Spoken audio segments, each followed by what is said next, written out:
àwọn òṣìṣẹ́ yarí fún Makinde, wọ́n fẹ̀hónú hàn nìbàdàn.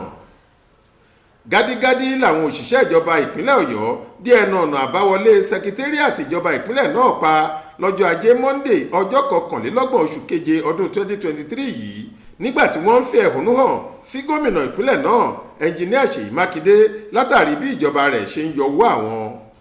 Lára àwọn ìbéèrè tí ẹgbẹ́ àwọn òṣìṣẹ́ ìjọba náà ń béèrè gẹ́gẹ́ bí Káyọ̀dé Martins tí í ṣe alága ẹgbẹ́ náà ṣe sọ ṣáájú ni pé kí ìjọba ṣàlàyé ìdí tí wọ́n ṣe mú àdínkù bá owó àwọn òṣìṣẹ́. A fẹ́ mọ̀ díẹ̀ tí wọ́n ṣe ń fi ẹ̀tọ́ wa dùn wá pẹ̀lú bí wọ́n ṣe kọ̀ láti mú àgbéga bá àwọn òṣìṣẹ́ tí wọ́n ti lẹ́tọ̀ọ́ sí àti àfikún owó oṣù láti ọdún 2021 tí wọ́n kọ̀ tí wọn ò san. Bákan náà la fẹ́ mọ̀ ìdí tí wọ́n ṣe kọ̀ láti san díẹ̀ nínú àwọn owó oṣù wa láti inú oṣù kìíní ọdún yìí tí wọ́n sì tún kọ̀ láti san àwọn owó àjẹmọ́nú wa fún wa.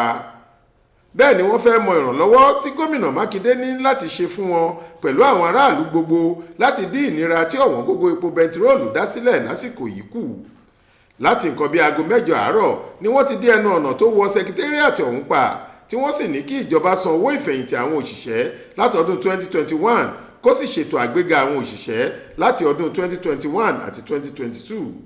Lára àwọn tó kó ara wọn jọ láti ṣèwọ́de ọ̀hún ni ẹgbẹ́ àwọn òṣìṣẹ́ NLC, Nigeria Labour Congress, ẹgbẹ́ àwọn òǹtajà Trade Union Congress TUC, ẹgbẹ́ àwọn òṣìṣẹ́ fẹ̀yìntì NUP ìyẹn Nigerian Union of Pensioners, ẹgbẹ́ àwọn òṣìṣẹ́ ìjọba ìbílẹ̀ NULGE àtàwọn míì.